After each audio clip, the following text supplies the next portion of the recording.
Assalamualaikum warahmatullahi wabarakatuh. Perkenalkan, nama saya Nur Hasanah dengan NIM 2311174 dari kelas PAI 5F. Jadi pada kali ini saya akan membuat tugas UTS dari mata kuliah pengembangan kurikulum.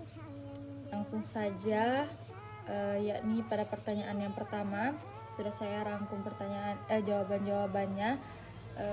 Yang pertama yakni mengapa kurikulum Merdeka menekankan profil pelajar Pancasila serta literasi numerasi. Nah, profil pelajar Pancasila ini adalah gambaran karakter dan kompetensi ideal peserta didik Indonesia yang penekanannya penting karena yakni yang pertama membentuk karakter yang utuh. Tidak sekedar pintar secara akademik, namun juga beriman, berakhlak mulia, mandiri, bernalar kritis, kemudian kreatif, gotong royong, dan berkebinekaan global. Nah, kemudian yang kedua, untuk menjawab tantangan di era digital.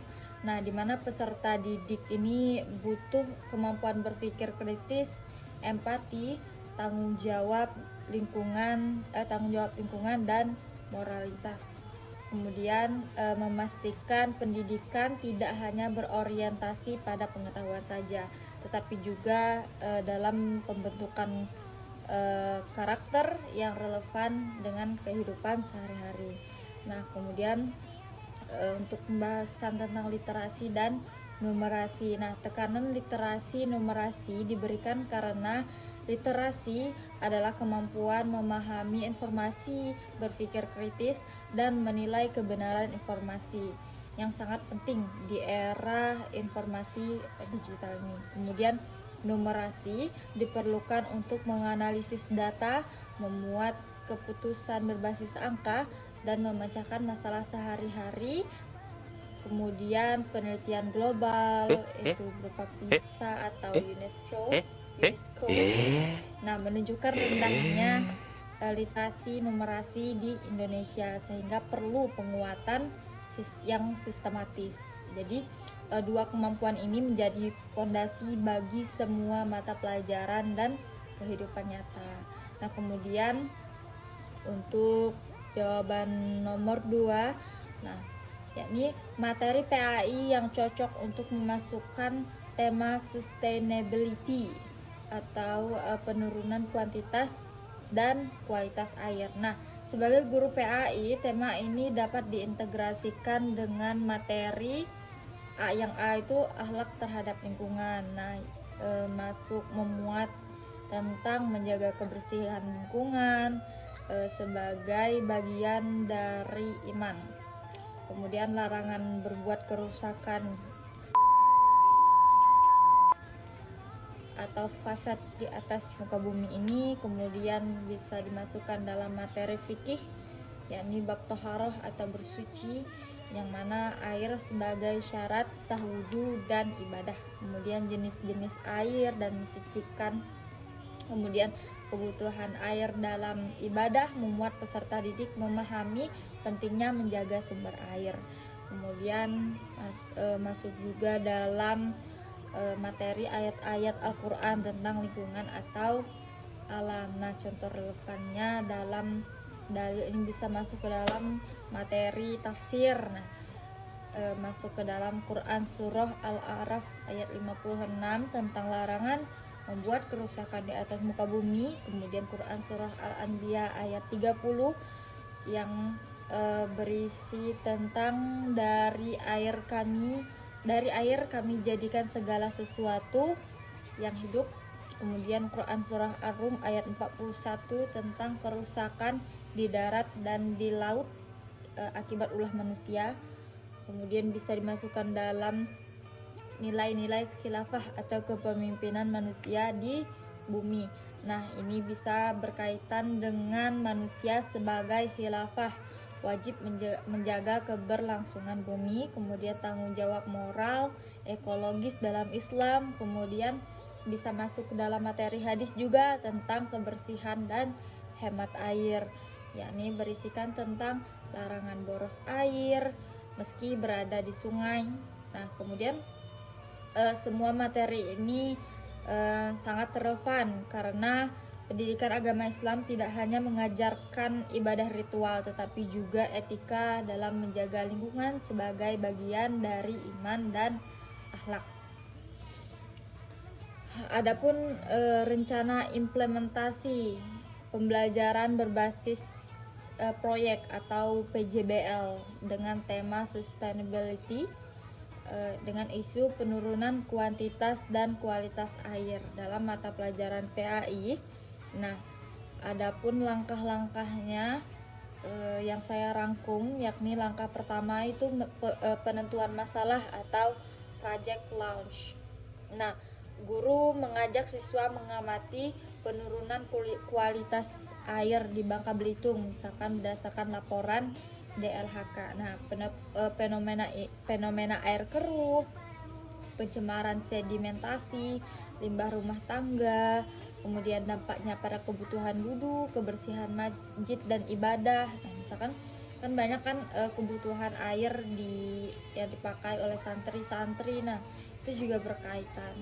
Kemudian guru memantik dengan pertanyaan pemantik. Nah, bagaimana jika misalkan pertanyaannya tuh bagaimana jika suatu saat kita kekurangan air untuk wudhu. Nah, atau misalkan bisa juga dengan pertanyaan apakah menjaga kualitas air termasuk bagian dari akhlak seorang muslim. Kemudian juga bisa dengan integrasi materi PAI. Nah, guru mengaitkan isu-isu tersebut dengan seperti dalil-dalil tadi yang di Quran surah Al-Anbiya ayat 30 tadi, atau di dalam tafsir Al-Quran surah Al-A'raf ayat 56, atau misalkan dalam dalil Ar-Rum ayat 41. Nah, kemudian bisa dikaitkan dengan materi fikih taharah tadi, kemudian bisa dikaitkan dengan akidah dalam menjaga lingkungan, kemudian bisa dikaitkan dengan tugas manusia sebagai khalifah atau pemimpin di atas muka bumi. Nah, kemudian sehingga siswa itu bisa memahami bahwasannya menjaga air adalah bentuk dari ibadah. Kemudian langkah yang ketiga yakni menyusun rencana proyek atau kolaboratif. Nah, siswa dikelompokkan untuk merancang proyek, misalkan tentukan dulu judul proyeknya. Misalkan judul proyeknya air aman untuk ibadah. Upaya siswa upaya siswa menjaga kualitas air di lingkungan sekolah atau masjid misalnya. Nah, output atau produk dalam proyeknya itu bisa berupa poster, edukasi hemat air dalam perspektif Islam, kemudian video kampanye air bersih untuk wudhu, kemudian audit kualitas air sederhana atau dengan mengamati kejernihan, bau, warna atau pH. Nah, kemudian program One Student One Bottle Filter. Nah, ini bisa memuat penyaring air sederhana, misalkan bisa DIY untuk penyaringan air. Kemudian aksi nyatanya bisa membersihkan saluran air di lingkungan sekolah atau masjid. Infografis ayat atau hadis tentang hemat air, beberapa dalil yang telah saya sebutkan tadi. Nah, kemudian langkah yang keempat yakni pelaksanaan proyek. Nah, pelaksanaan proyeknya dengan siswa melakukan observasi kualitas air di sekolah atau masjid, kemudian study teks atau hadis terkait lingkungan yang sudah dijelaskan tadi. Nah, bisa wawancara dengan pengurus masjid atau RT tentang masalah air. Kalau di sekolah bisa wawancara dengan pihak kebersihan misalnya, kemudian membuat tools kecil seperti filter air sederhana, pasir yang dari DIY tadi, yang dari pasir, kerikil atau arang. Nah, kemudian bisa juga dengan menyusun kampanye hemat air berbasis ayat atau hadis, bisa kampanye gitulah. Nah, kemudian guru sebagai pembimbing atau fasilitator, bukan hanya pemberi materi saja. Kemudian langkah yang kelima yakni presentasi dan pameran hasil. Nah, siswa mempresentasikan temuan kondisi air, solusi Islam dalam krisis air atau air yang kotor, misalkan produk kampanyenya apa kan. Kemudian langkah yang keenam yakni refleksi. Nah, siswa menuliskan refleksi atau evaluasi apa yang mereka pelajari tentang air, bagaimana mereka dapat berkontribusi menjaga lingkungan, kemudian apa relevansi isu air terhadap ibadah. Kemudian kesimpulan singkatnya, materi PAI yang cocok untuk sustainable tentang kuantitas dan kualitas air tadi, yakni dalam materi akhlak tentang lingkungan, ayat Al-Quran tentang lingkungan juga, fikih bab toharoh, hadis hemat air, dan konsep khilafah kepemimpinan tadi. Nah, implementasi pembelajaran proyeknya mulai dari mengkaji isu lokal, menghubungkan dengan ayat atau hadis, melakukan observasi, membuat proyek, poster, video, filter air, atau aksi bersih lingkungan seperti yang saya jelaskan tadi, kemudian presentasi dan refleksi. Nah, kegiatan ini mendorong siswa bernalar kritis, berakhlak mulia, kreatif, bertanggung jawab terhadap lingkungan, sehingga sejalan dengan profil Pancasila. Mungkin cukup sekian materi UTS saya pada kali ini. Saya mohon maaf jika ada kekurangan. Saya tutup. Wabillahi taufiq wal hidayah. Wassalamualaikum warahmatullahi wabarakatuh. Oke teman-teman, terima kasih sudah menonton videonya.